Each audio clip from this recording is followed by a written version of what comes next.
जब पृथ्वी पाप, अन्याय और अधर्म से भर जाएगी, जब मनुष्यों के हृदय से भक्ति, दया और सत्य पूरी तरह समाप्त हो जाएगा, तभी कलयुग का अंतिम अंधकार शुरू होगा। लोग धर्म के नाम पर झूठ बोलेंगे, लोभी राजा प्रजाओं का शोषण करेंगे, माया, काम और क्रोध में लोग अंधे हो जाएंगे और नेक लोग पहाड़ों और जंगलों में छिप कर रहेंगे।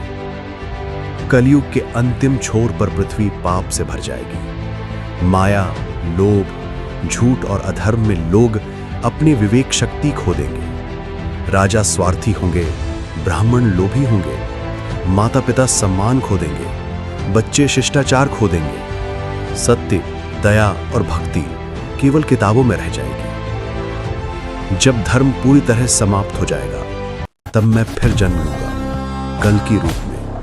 मैं तलवार धारण करूंगा, सफेद घोड़े पर सवार होकर, और पाप के साम्राज्य को धूल में मिला दूंगा। शंभल नामक एक पवित्र गांव में जन्म लेंगे एक दिव्य बालक।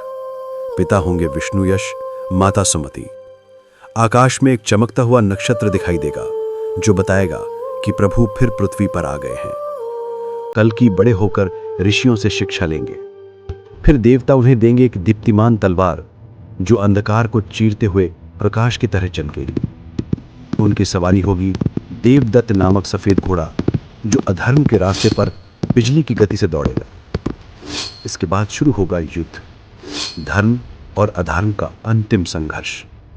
कल की तलवार उठाकर घोषणा करेंगे, जहां अन्याय है वहां मेरा प्रहार है। पापी राजा, दुष्ट लोग और झूठे प्रचारक एक एक करके उनके प्रकाश में नष्ट होंगे। अधर्म समाप्त होने के बाद पृथ्वी फिर से शांत होगी, आकाश निर्मल होगा, नदियां पवित्र होंगी, मनुष्य फिर से सत्य, दया और भक्ति को पाएंगे। कल्कि के राज्य में शुरू होगा नया सूर्योदय, सतयुग का पुनर्जन्म। अंधकार चाहे कितना भी गहरा हो, प्रकाश आएगा।